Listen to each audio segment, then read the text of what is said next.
Thank you, Stephen. That was wonderful. I'm Roberto Orsi, CEO of Acento Advertising, PR, and Promotion Company out of Los Angeles, specializing in the Hispanic market with great retail clients like Albertsons, Jewel-Osco, Staples, and Wells Fargo Bank. Isn't it great to be here with all these people and help some of the brightest students in the country in this field and soak up some very, very actionable ideas in innovation? I want to continue that by introducing our next speaker, who is Surya Khan, who is also known as Suri. He's the president of TCS North America, which is Tata Consulting Services, and TCS is a leading global IT firm out of New York, and Suri is responsible for overseeing customer relationships and revenue growth, which is an interesting combination. He's been with TCS for over 29 years, and prior to that, in 2005, he was in Delhi, where he was head of customer delivery in New Delhi. He's also headed operations in Japan and the United Kingdom, and his efforts have led to TCS becoming a worldwide leader in quality. One of the things that's really interesting is his background. Suri has a Bachelor of Electrical Engineering from the Delhi College of Engineering, and he was also a Master's in Electrical Engineering from the Indian Institute of Technology in Delhi. Now, during the break, Suri and I were comparing notes on Hindu gods. And I happen to know a little bit about Hindu gods since I've spent a little bit of time in the heat in southern India.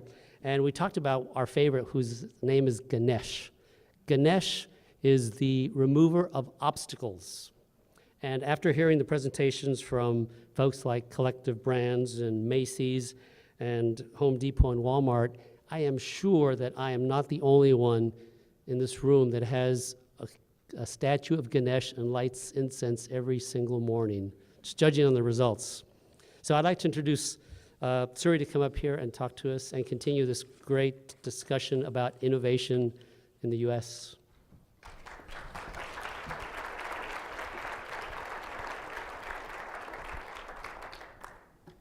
Thank you, good afternoon, and thank you for that kind introduction.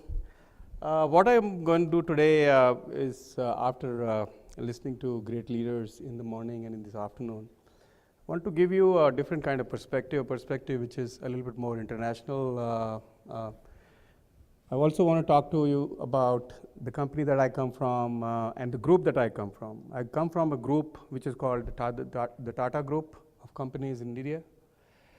TCS is a part of that group.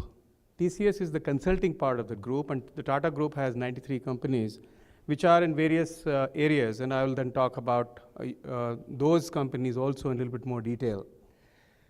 So today, as we look at innovation has many ways of expressing itself. Business Week, recently identified many companies as the innovating companies, and I have a list of those.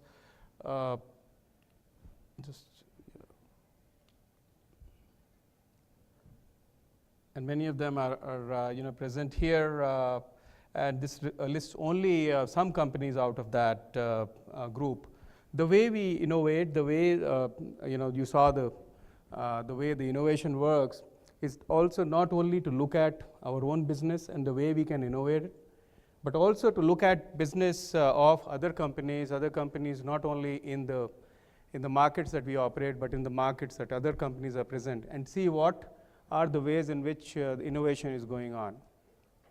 Because finally, no company has really monopoly over wisdom. And the other belief that we have at the Tata Group is the day we think that we are the best, we are the largest, or we have reached the pinnacle, that is the day when the downfall really starts. Because there is always a company out there which is innovating, which is better, ideas which are coming to fruition, which will come to fruition in a few months' time, in few years' time. If you look at companies over here, Amazon.com, Google, they were not there many years ago. So for a company or a group of companies like the Tata Group, which has been in existence for 140 years, what we need to do is we need to look at ourselves every single day and see in what way we can change so that we can remain relevant to the market, relevant to our customers. And that's the reason, if you look at 140 years, the Tata Group has been innovating, and today it's one of the largest groups in the world, as I would talk about. So what we can do is, in the next few more slides, I will talk about what are the ways in which other companies are innovating and what is it that we can learn from those companies. So apart from those companies that I showed earlier, there are companies which are innovating worldwide. And if you look at the companies which are listed here, these are only some of the companies that are there. Some of them we work with, some of them work with other providers. But if you look at, for example, Colruyt is a company in Brussels, in Belgium. And the way they are innovating, the way they are innovating is their mission says that we have respect for the environment and we have respect for the society. So what they did was to reduce the lighting in their stores to about 300 to 400 lux of illumination, while the other retailers really use 800 to 1000 lux of illumination. The other thing which they have done is each store is trying to generate its own power through various means, so that and they are trying to generate power through green means. If you see in the retail stores, you have large refrigeration units. So there is a lot of heat which gets dissipated. So how do we bring that heat out, and we are able to reuse that heat? The other aspect is, can we use solar panels? So if you go to Colruyt today, Colruyt stores, you will also find that many of their stores, what they're doing is they're trying to equip them with solar panels so that they can generate the electricity by themselves. The other way to generate electricity is through wind power. Wind power is in most of the stores, the electricity is generated by the wind power. And when the wind is not there, when it is summer, or the solar energy becomes plentiful in summer, then they switch to a combination of wind power and solar power. So that's one. The customer experience in terms of Apple, everybody is aware of it. I was there last Monday in Apple store on the 5th Avenue in New York. You could see the number of people out there. I think the brand that they have created, the kind of user experience which is there. There may be some critiques of what iPad brings, but I can tell you this is something that they are trendsetters, they are innovators, and very much impressed with them.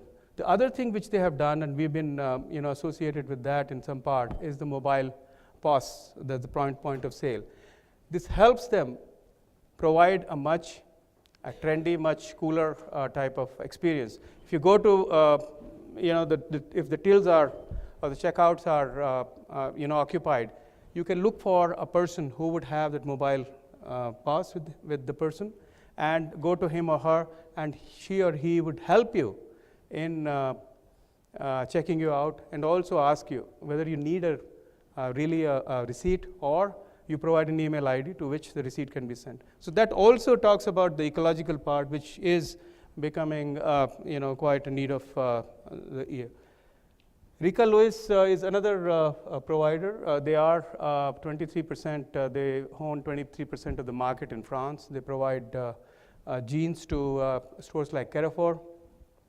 The difference that they have made is they have RFID handheld readers. So they have a boutique shop in the shop type of experience, where a sales manager can scan the inventory very quickly in the morning and send the information to their centers. What it does is it allows the people, the sales manager, to be available for more of customer interaction, and that's what everybody is looking for. The Future Group in India has another innovative way of looking at their customers. They found India is really, nations within nations. So it's a mosaic of cultures, and every 100 miles, the culture kind of changes. The languages, if you look at India, has 24 languages which are there on every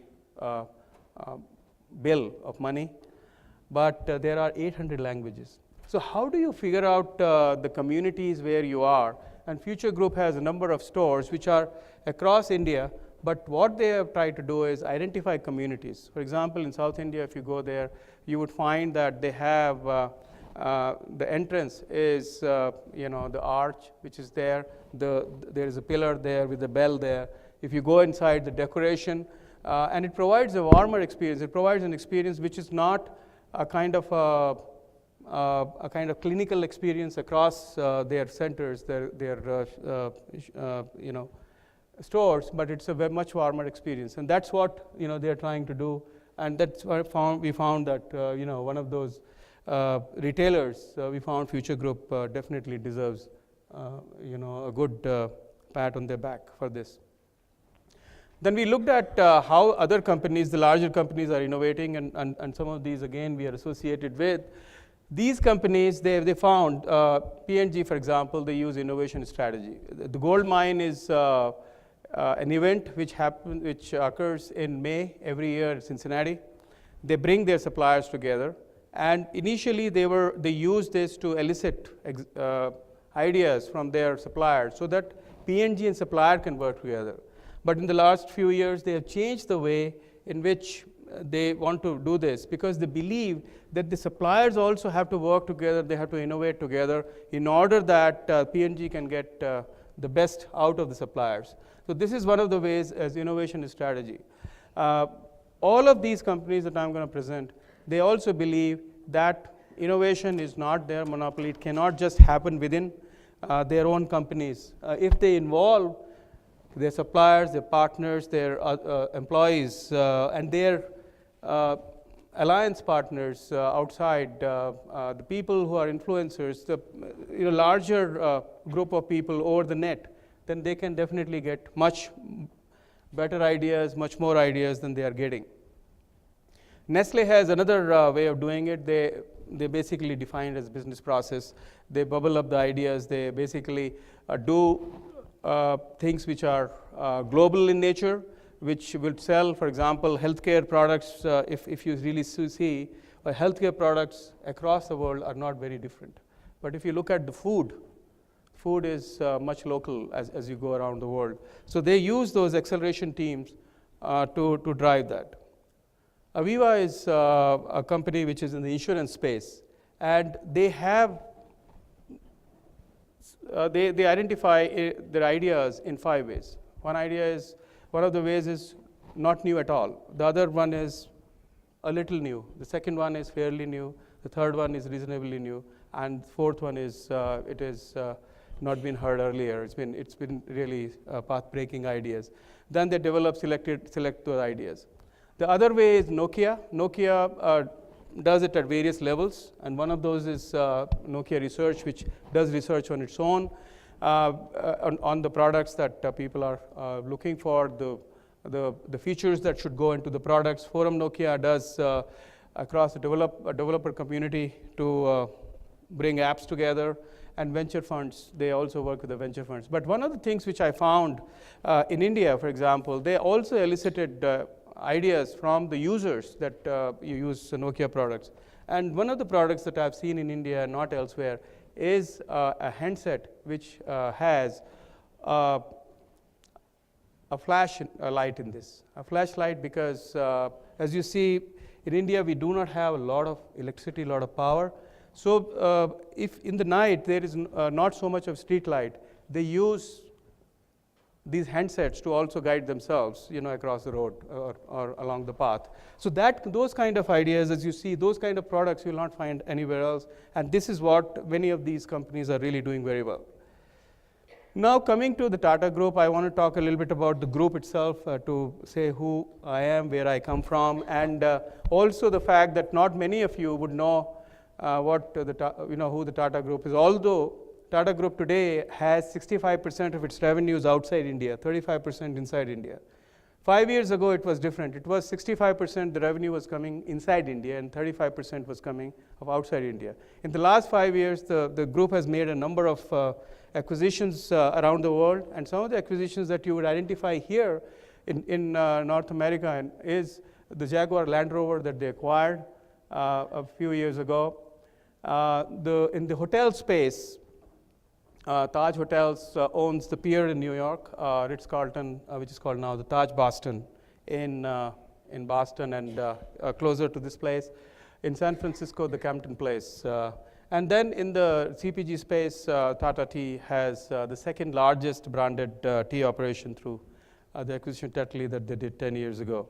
And then there are other companies. But what is very important across the Tata Group is that these are separate companies. This is not like GE. GE is one common stock. This is our separate companies with their own boards. They are listed separately, and they have their own charter of operation. But where they come in together is ethics, integrity, common values, and a holding company, which is called the Tata Sons Limited, which is also a very interesting way of looking at the way the company is organized. If you look at the Tata Sons Limited, 66% of the money of the stock is held by philanthropic trusts or charitable trusts. So every dollar that Tata Sons makes, 66% of that money goes back to the public. And there's a very powerful way of returning money to the public, because the founder of the group said that wherever we are, we get sustenance, we get business from the community, and it is our responsibility many times over to return that favor many times over. So that's how it happens, and I'll talk to you about a few things that the Tata Group does around the world to ensure that that happens. Also, in terms of products that we make, many of those products also are very much directed towards people who do not have a lot of money to spend. And that is where there are opportunities that the Tata Group works with. The flip side of the fact that the money is returned to the society is that if you were to look at the list of richest people in the world, you'll not find a Tata person in that list, because the money goes back to the society. And it was ranked as 13th in the Business Week 2008 list, 9 list actually, of the world's 50 most innovative companies. So I'll give you some examples of what, at the group level, the Tata Group has come back with, and how does Tata really do this innovation. If you start with the Inspire part, that the Tata Group Innovation Forum, basically the companies come together and then they inspire, foster a sense of innovation, that wherever we are, whatever we do, we must innovate. And that also comes in from the adoption of what is called the Tata Business Excellence Model, which is patterned after the Malcolm Baldrige model. And people really take that seriously, because if you need to do things better, you must look at what you've done today and how you can do things better. The second part is collaborate Tata Inno clusters, where the Tata companies come together. And in some areas, we believe that it would really help if the companies come together with diverse knowledge, diverse talent, and can create things which are much bigger than just one company that that could create that particular thing. So, and there are some examples of this collaboration that I'll talk about. We also have companies from North America who are part of this the ecosystem in terms of collaboration, and one of those companies is DuPont. Enabling is having R&D centers and innovation labs, and for TCS, for Tata Consulting, we have, for example, an example is Performance Engineering Lab that we have at Cincinnati, where we look at the problems and how those could be done much faster using the same hardware and software that we have. If I can make sure that the retail software that I'm putting together, if at the checkout I can reduce the time that it takes to give response to the person who's at the checkout by 50%, then the experience to the customers would be much more better. Innovista is a program which brings across the Tata Group the companies together. It basically encourages people to submit ideas. Then those ideas are filtered and at various geographical locations around the world, the program then brings the best ideas, and those programs are then taken to geographic level. Last year we had 1,700 ideas that were evaluated from 65 companies in our group across the world. So in North America, every year Tata Innovista happens, and the last year it was DC, this year it will be at New Jersey. And the next thing is, after you've gone through the Innovista, how do you measure, what is the innovation culture within the company? So there are two parts to it. One is, what is the innovation process within the company, and what is the innovation culture in the company? And there are ways to measure it. We have collaborated with Cambridge University in the UK to run a process which involves basically having survey of managers and of customers and suppliers of the companies in the Tata Group, and then you come up with a measure, and that tells you, are you getting better or are you not getting better? And of course, celebration. Celebration is very important. Every year on the founder's birthday, which is 29 July, people get together and they innovate and they celebrate. They celebrate not only the ideas which are path-breaking ideas, but they also celebrate, there is an award given for Dare to Try award. Dare to Try award is ideas which were good but did not succeed. Because we believe that failures are stepping stones to success. So they may not have succeeded because of various reasons, because technology was not there, because it did not work, because it perhaps ahead of its time, or many other things which are possible. But that's also very important, that people thought that this was a worthwhile idea and they took it further. It did not succeed. So that's one which is also important.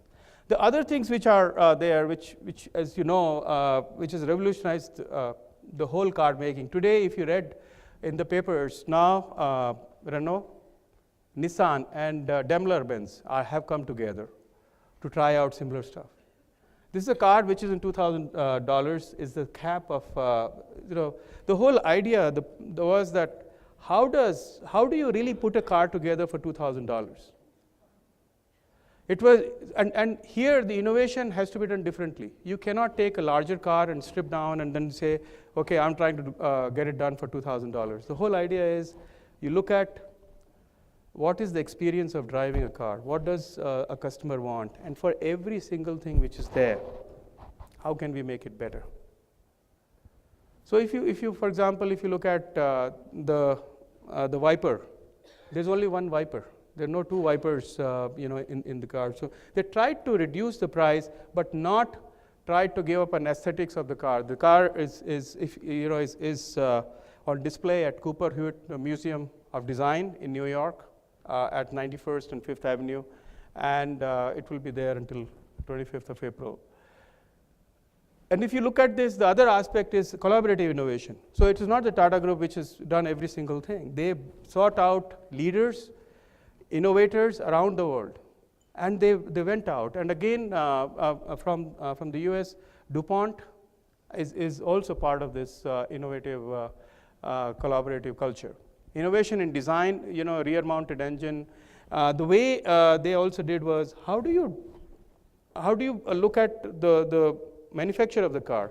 Do you manufacture the car in one place and then you send it out? They said to reduce the cost of the car once before it reaches the customer, you have to have semi-knocked down parts, and then at various points in the country. Right now it's in India.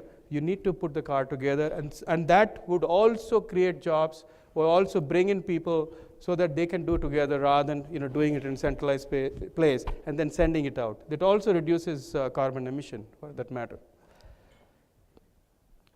The other examples are the supercomputer, which has been built by a company which a lot of people came together from various companies, formed a new company with the Tata Group.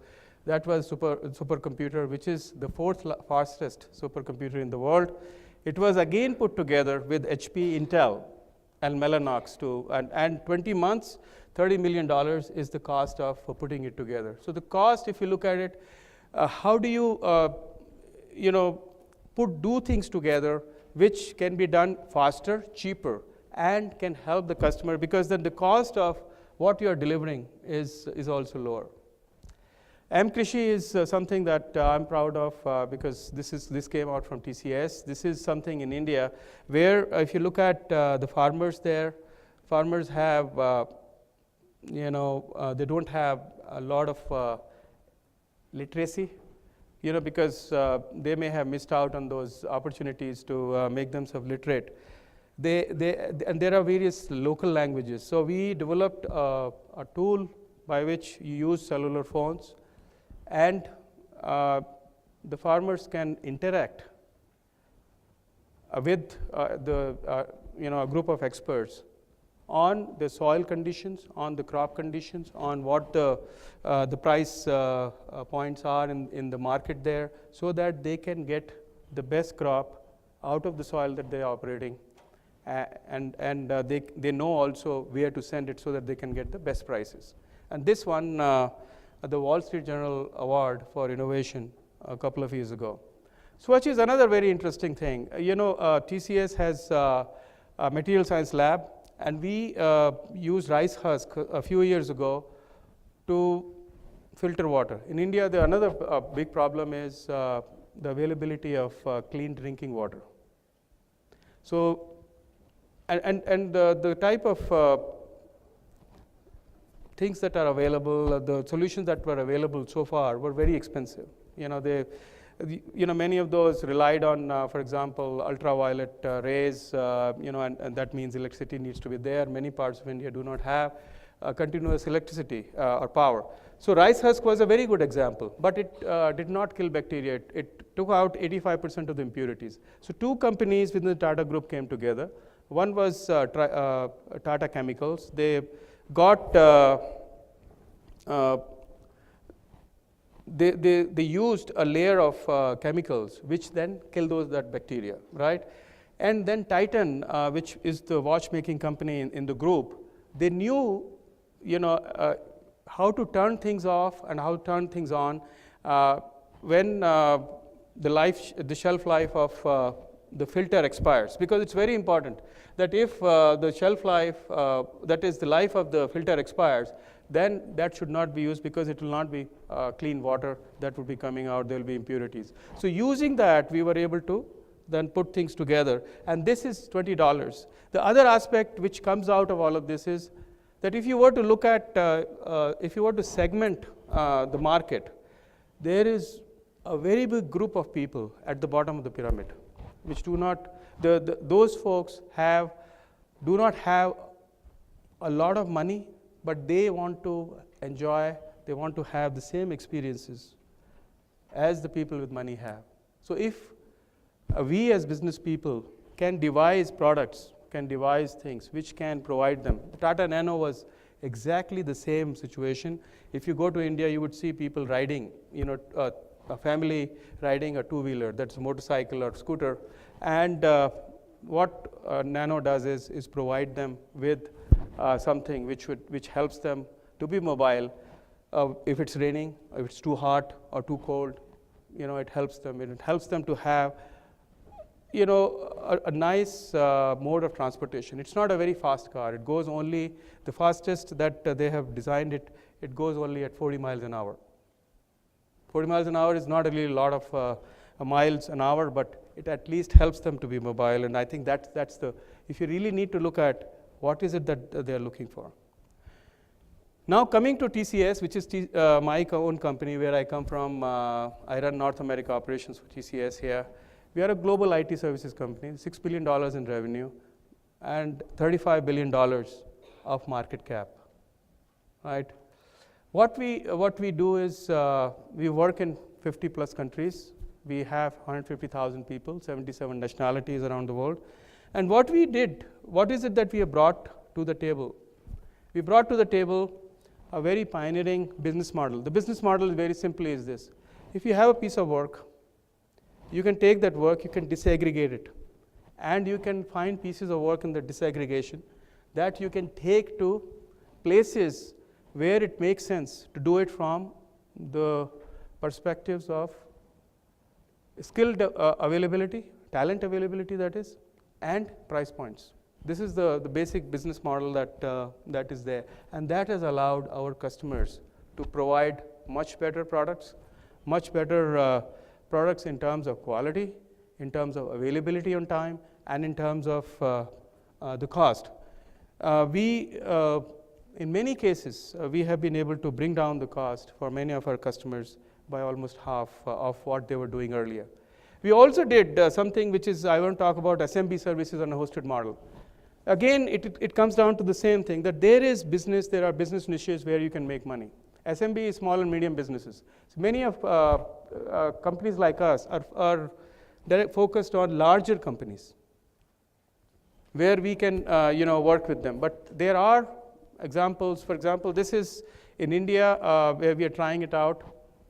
If I'm a small business, or I started a small business, and I want to have IT services, there are various problems which are there. One, I cannot hire IT people because I'm a very small company. People may not want to join me because I may not be able to provide them with a career path. The second problem is, as I look at what sort of machines do I have various choices, but I don't really know what those machines provide. There's a lot of sales calls which are being made, and it's very difficult for me to sift what is reality and what is really only sales. The second problem is about the software, the same thing. Should I buy Microsoft, or should I buy Google Docs, or should I buy something else? Similar thing with network. Should I get AT&T? Should I get Verizon? Should I get Sprint? All of those sort of things. But what I really want is, I want something which provides me with basic services and also avoids the capital cost that I have to incur to start with. So if I can bring to them something which is called IT in the box, where I will provide them with a service that they're looking for. I will own the hardware, I will own the software, I will provide them with the kind of applications they want, and I will run it on my own, and they will pay it on a per transaction basis or per employees basis. As they grow, then my revenue also grows along with them, if the transactions grow along with them. There are many banks in India which are very small banks, rural banks, 5 branches, 8 branches, 10 branches. How do they really provide the similar type of services that their larger competitors are able to provide, the ATM services and the other things? Our model basically provides that. We have 75 customers, we are piloting that, and we believe that there is a lot that is possible there. This is simply IT in the box. The other things that we did, and each of these I can talk about the whole afternoon, but very quickly, for 150,000 people that we have, paperless organization. How do you create paperless organizations across 50 countries where our people are present and in various languages? So we created one single enterprise resource planning system, ERP system, which is Ultimatics, right? We recruit based on our growth. Globally, this year, we'll be recruiting 30,000 people. On a base of 150,000 people, if you're recruiting 30,000, hiring 30,000 people, how do you bring them, how do you integrate them into the organization? How do you make them come to speed very quickly? And that is what some people call as TCS magic.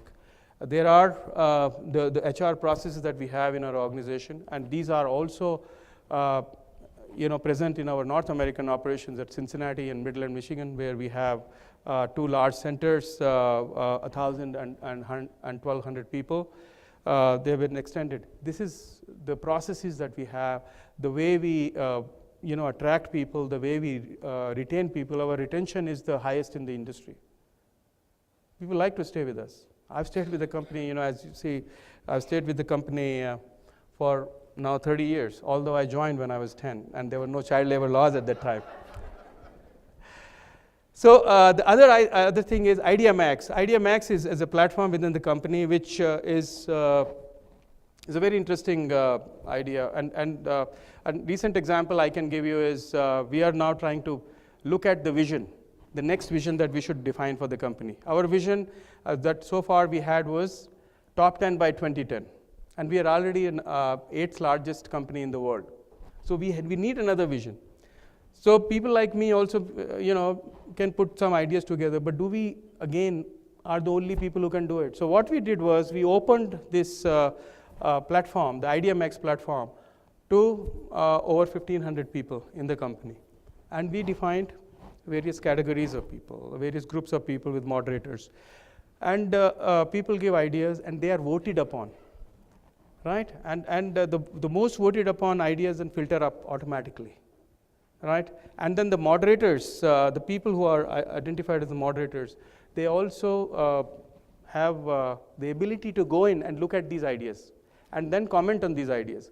And so people who are giving ideas, when they see that the moderators are commenting, they also have a lot of interest in giving ideas. So in this 1,500 people, we found that we have got, by the way of filtering up so far, there are 30 very good ideas. Now those 30 ideas again will be voted on, and then some discussion has to take place so that we can come up with a vision which will be the new vision as we go forward to rally, to motivate, and to encourage the people in the company. The other one is just ask. There are 150,000 people in the company. There are projects, there's work going on for customers all over the world. So if I want to go to a new customer or new prospect, and the prospect says, have you done this kind of work? There's a lot of information within the company. There is a knowledge base which is called Nomax, which is available to everybody. But it is possible that there are things which are not on Nomax, which are in some work that has been done very recently.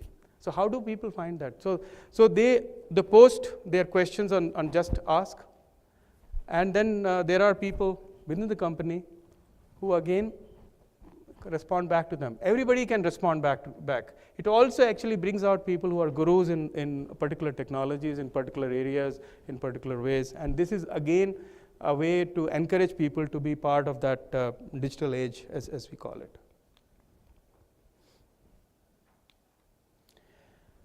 The other way, I think many other people talked about it, we also see our ecosystem, TCS itself, we call it COIN, co-innovation. And we believe there are other partners as we do that, and I'll describe this. There are companies which are smaller companies, startup companies, and there some of those are listed here, Casat, CollabNet, Zaxone. These companies have fantastic ideas, they are great ideas, but because they are small, they do not have access to the market, or the access to the market is limited. Provided. We also have partners like Stanford University, where we're doing research in data privacy, which helps, again, our customers to look at these kind of work. Work at Georgia Tech in the area of regression testing. We work with MIT Sloan School. There is a CISR, Center for Information System Research, where we work with, we have run the 6 patrons there. So that's where also the profits that I mentioned earlier that we make, those profits go back to the community in this form. And then, of course, we work with the venture capital funds.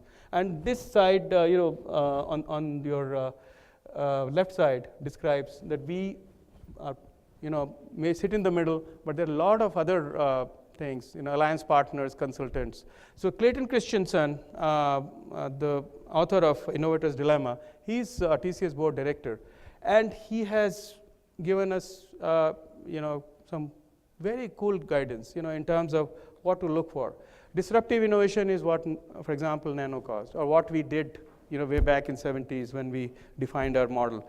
But there, incremental innovation is something that we look at how we can get better of what I'm doing today. How can I do it tomorrow?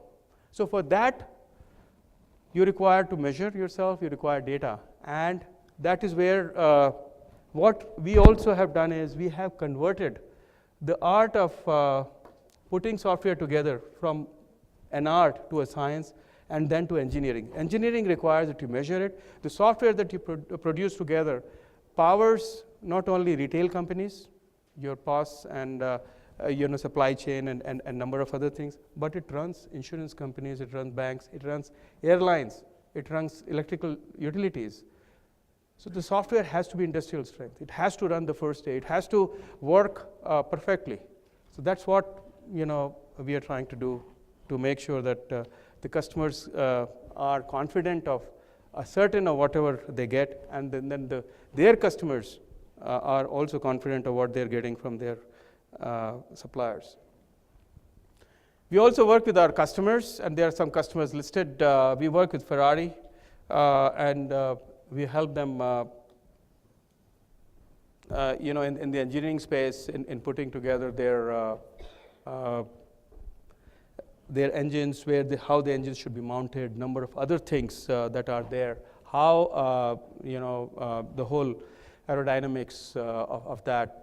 We've been part of that. Saab, this is not the car company. This is the company which makes aeroplanes. They make jets, fighter jets, and they have a center in India. We've been working with them on the aircraft sustenance. For Tesco, a retailer out of UK, they had, what we did was to basically work with them, and they also had an Innovate type of thing where they invited not only their own employees but also their suppliers. So we had in the finals at the last legs, we had 2 ideas. We were the only company which came up with that, and we won. In predictive analytics and buyer-supplier collaboration, we won 2 awards from them. Then there are other aspects. The last one is an interesting one where there's a market research company here which does 4 million reports, and those reports are highly data-oriented, and they draw data from various areas and put it together. Each report was taking them 4 days to deliver. So when we worked with them, we looked at that and we said there has to be a better way of doing it. So using grid computing, which harnesses the power of machines together. We also saw that the machines were idle in the night. So in the night, if we put the machines together, rather than one machine or group of machines doing it, if the whole set of machines is doing computing, we were able to reduce the time for the reports to an average of 1.5 days. So the customers, if you really see this, if you have a monopoly, it doesn't really make sense. If the customers are happy with 4 days, if you're in a monopoly, it's okay. But if you're in a very competitive situation, and there are competitors who can give it in 2 days, and you're giving it in 4 days, you are really at a very big disadvantage. So you need to find ways in which you can do things better than your competitors, and that's where we help. I'm coming to an end of my presentation. This is the last slide that I wanted to show you, which is we have put together a smart store for our retail vertical. I'm sorry, may not be able to see it, at the fag end, and I apologize for that. But this smart store, basically we are doing research in what a smart store of the future should look like. And some of the technologies that we are doing, for example, of the loyalty card, instant registration and issue of loyalty card. The other is influencing customer entry to store. So based on the smartphones that people have today, it's possible to pinpoint their location. And based on their preferences when they log in and they register themselves, if they opt in for this particular feature, then if they are close to a store, for example, if they are close to an Apple store, the Apple store can find out that the people who opted in are there close by. They can send the promotional coupons on their smartphone and or the promotions of the day, and also as the customer walks in, the manager of the store can figure out that these people have come in. So based on that, number of actions can trigger. The other is the personal shopping assistant, where you have the trolleys fitted in with the personal shopping assistant. Personal shopping assistant basically does what someone here described as omni-channel experience. So if you are a grocery shopper, then you put together your shopping list, and that shopping list that you put together at home can be transferred to this this gadget or this device on the trolley, and then many things can happen. One is the display on the trolley can show you what is the shortest way of making your purchase. You know, we heard from Walmart that many people, you know, basically see that in grocery store that you want to do your shopping and get out. So this, if you want to do that, you can do that. It also can help you, you know, to give you coupons based on what you wanted to buy. But for a store which has private label, private label products, you can also do a promotion of this type, that generally you buy this, but there is a private label equivalent to this, and there is, it costs this much, or there is a promotion on that. It also can, you can do other things also. You can do basket of things that you buy. I buy, for example, toilet rolls. I buy, for example, some more household, detergents, cleaners. Based on that, if let's say, I put that together. So if the store finds out that, let's say I bought some chocolates also along with that, it can say, if you do buy this, maybe on chocolates I'm making a lot of money, the store finds out. So I can throw in some promotion. And those promotions can really work. Those promotions can work on a real-time manner. Those promotions are not really decided ahead of time. They're decided as the customer is buying that, and that's very powerful. Then the expert assistance, the virtual avatar try-on type of thing, where, let's say you walk into a furniture store. Now when you look at the furniture, it's very difficult so many times to visualize how to look into your own house. So with the photographs and the other material, the video of your own house, if you upload that, you can see how the furniture which is there is going to look into in your own house. The other is to have virtual avatar of yourself. If you define yourself in the system, then if you look at a dress, then you can see yourself how you would look in that dress without trying it on. And that can be a very powerful thing. Even if you are at home or you are in the store, you can say, this particular dress, okay, how do I look in that dress? So those are some of the things which are being tried out. And then you have guided shopping, you have mobile support, and a faster checkout, which is there. So with this, I come to an end of my presentation. I hope my presentation gave you a view into, how the innovation happens, a little bit more international perspective, especially the Tata Group and TCS, and the technology, the role of technology in doing that innovation. So thank you very much, and I'll be happy to take any questions.